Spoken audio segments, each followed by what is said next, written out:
ಸರ್ಕಾರದ 5 ಗ್ಯಾರಂಟಿ ಯೋಜನೆಗಳ ಪೈಕಿ ಗೃಹಲಕ್ಷ್ಮಿ ಯೋಜನೆ ಕೂಡ ಒಂದು. ಗೃಹಲಕ್ಷ್ಮಿ ಯೋಜನೆಯಡಿಯಲ್ಲಿ ಕರ್ನಾಟಕ ರಾಜ್ಯದ 1,24,00,000 ಮಂದಿ ಮಹಿಳೆಯರಿಗೆ ಪ್ರತಿ ತಿಂಗಳು ಹಣವನ್ನು ನೀಡಲಾಗ್ತಾ ಇದೆ.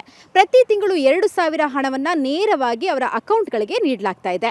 ಇದರ ಮುಖ್ಯ ಉದ್ದೇಶ ಏನಂದರೆ, ಬಡವರ್ಗದ ಮಹಿಳೆಯರು ಸ್ವಾವಲಂಬಿ ಜೀವನವನ್ನು ನಡೆಸೋ ಸಲುವಾಗಿ ಅವರಿಗೆ ಒಂದಷ್ಟು ಅನುಕೂಲವಾಗಲಿ ಅಂತಕ್ಕಂಥದ್ದು ಗೃಹಲಕ್ಷ್ಮಿ ಯೋಜನೆಯ ಮುಖ್ಯ ಉದ್ದೇಶವಾಗಿತ್ತು.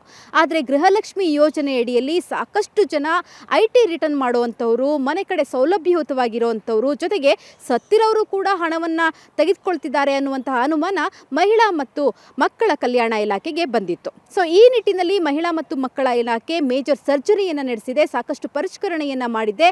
ಆ ಮೂಲಕವಾಗಿ ಸುಮಾರು 4 ಲಕ್ಷ ಮಂದಿ ಗೃಹಲಕ್ಷ್ಮಿ ಯೋಜನೆಯ ಫಲಾನುಭವಿಗಳಿಗೆ ಕೋಕ್ ನೀಡಿದೆ. 4 ಲಕ್ಷ ಮಂದಿ ಫಲಾನುಭವಿಗಳಿಗೆ ಇನ್ಮುಂದೆ ಯಾವುದೇ ರೀತಿಯ ಹಣ ಗೌರ್ಮೆಂಟಿಂದ ಬರೋದಿಲ್ಲ.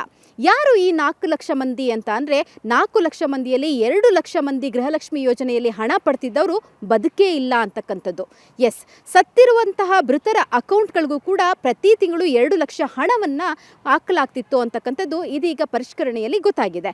ಸೊ ಈ 2 ಲಕ್ಷ ಹಣದಲ್ಲಿ ಇದುವರೆಗೂ ಕೂಡ 30% ಹಣವನ್ನು ಅವರ ಮನೆಯವರು, ಅವರ ಸಂಬಂಧಿಕರು ಅಕೌಂಟ್ಗಳ ಮೂಲಕ ಡ್ರಾ ಮಾಡ್ಕೊಂಡಿದ್ದಾರೆ. ಜೊತೆಗೆ ಸಾಕಷ್ಟು ಜನ ATM ಅಲ್ಲಿ ಕೂಡ ಡ್ರಾ ಮಾಡ್ಕೊಂಡಿದ್ದಾರೆ. ಉಳಿದಂತಹ 1 ಕೋಟಿಗೂ ಹೆಚ್ಚು ಹಣ ಇನ್ನೂ ಕೂಡ ಹಾಗೆ ಬ್ಯಾಂಕ್ನಲ್ಲಿ ಉಳಿದಿದೆ. ಆ ಹಣವನ್ನು ಕೂಡ ವಾಪಸ್ ತೆಗೆದುಕೊಳ್ಳೋಕ್ಕೆ ಸರ್ಕಾರ ಈಗಾಗಲೇ ಸಾಕಷ್ಟು ಮಾನದಂಡಗಳನ್ನು ನೋಡ್ತಾ ಇದೆ. ಯಾವ ರೀತಿ ತೆಗೆದುಕೊಳ್ಬೋದು ವಾಪಸ್ಸು ಅಂತಕ್ಕಂಥದ್ದನ್ನ ಚಿಂತನೆ ಮಾಡ್ತಾ ಇರ್ತಕ್ಕಂಥದ್ದು. ಇನ್ನು ಉಳಿದ 2 ಲಕ್ಷ ಜನದಲ್ಲಿ ನಾವು ನೋಡಿದಾಗ ಅದರಲ್ಲಿ 2 ಲಕ್ಷದಲ್ಲಿ IT ರಿಟರ್ನ್ ಫೇಲ್ ಮಾಡಿರುವಂಥವ್ರು, ಜೊತೆಗೆ GSTಯನ್ನು ಕಟ್ಟುವಂಥವ್ರು, ಅಷ್ಟೇ ಯಾಕೆ FTA ಖಾತೆಗಳನ್ನು ಹೊಂದಿರುವಂಥವ್ರು ಕೂಡ ಈ 2 ಲಕ್ಷ ಜನರಲ್ಲಿ ಈ ಗೃಹಲಕ್ಷ್ಮಿಯ ಫಲಾನುಭವಿಗಳಾಗಲಿಕ್ಕೆ ಅನರ್ಹರು ಅಂತೇಳಿ ಅವರನ್ನು ಕಿತ್ತಾಕಲಾಗಿರ್ತಕ್ಕಂಥದ್ದು, ಅವರಿಗೆ ಕೋಕ್ ನೀಡಲಾಗಿರ್ತಕ್ಕಂಥದ್ದು. ಒಟ್ಟಾರೆ 4 ಲಕ್ಷ ಜನ.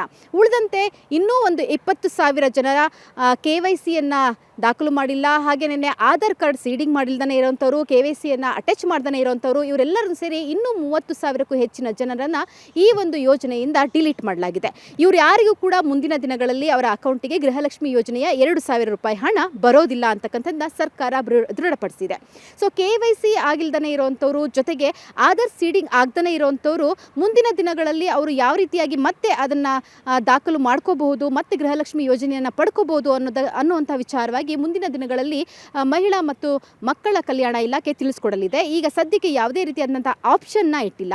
ಇನ್ನು ಸಾಕಷ್ಟು ಕಡೆ ಮಹಿಳಾ ಮತ್ತು ಮಕ್ಕಳ ಕಲ್ಯಾಣ ಇಲಾಖೆಯ ವೆಬ್ಸೈಟ್ಗಳ ಥರ ಸಾಕಷ್ಟು ವೆಬ್ಸೈಟ್ಗಳು ಈಗಾಗಲೇ ಉದ್ಭವವಾಗಿದೆ ಆನ್ಲೈನ್ಗಳಲ್ಲಿ.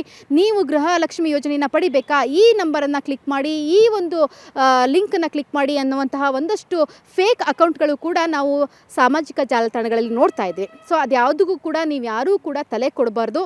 ಯಾಕಂದರೆ ಇದುವರೆಗೂ ಕೂಡ ಗೃಹಲಕ್ಷ್ಮಿ ಯೋಜನೆಯಿಂದ ಬಿಟ್ಟು ಹೋಗಿರೋವಂಥವ್ರು ಯಾವ ರೀತಿಯಾಗಿ ಸೇರ್ಕೋಬೇಕು ಅನ್ನುವಂತಹ ಒಂದು ನಿಟ್ಟಿನಲ್ಲಿ ಇಲಾಖೆಯಿಂದ ಯಾವುದೇ ಅಧಿಕೃತ ಮಾಹಿತಿಗಳು ಹೊರಬಿದ್ದಿಲ್ಲ.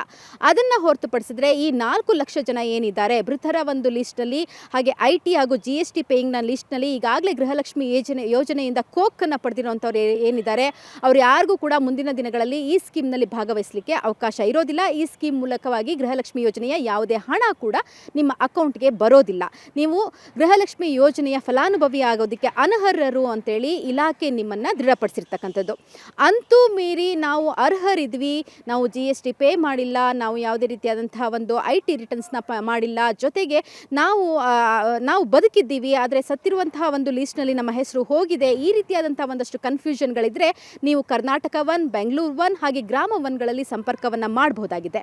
ಇನ್ನು ಮುಂದುವರೆದಂತೆ ಇಲಾಖೆ ಮತ್ತಷ್ಟು ಸ್ಟ್ರಿಕ್ಟ್ ಮಾಡುವ ನಿಟ್ಟಿನಲ್ಲಿ ಮುಂದಿನ ದಿನಗಳಲ್ಲಿ ಈ ಯೋಜನೆಯನ್ನು ಫಲಾನುಭವಿಗಳಿಗೂ ಕೂಡ ಒಂದಷ್ಟು ಸ್ಟ್ರಿಕ್ಟ್ ಇನ್ಸ್ಟ್ರಕ್ಷನ್ಗಳನ್ನು ತರುವ ನಿಟ್ಟಿನಲ್ಲೂ ಕೂಡ ಸಾಕಷ್ಟು ಯೋಜನೆಗಳನ್ನು ಹಾಕೊಂಡಿರ್ತಕ್ಕಂಥದ್ದು.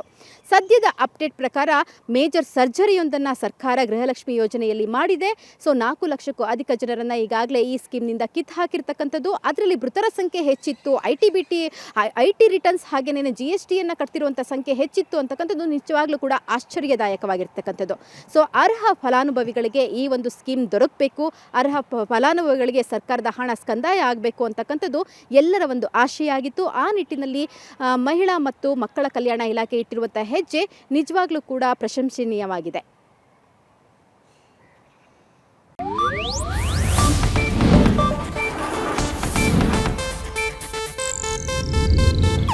ಇದು ಏಷ್ಯಾನೆಟ್ ನ್ಯೂಸ್ ನೆಟ್ವರ್ಕ್ ಪ್ರಸ್ತುತಿ.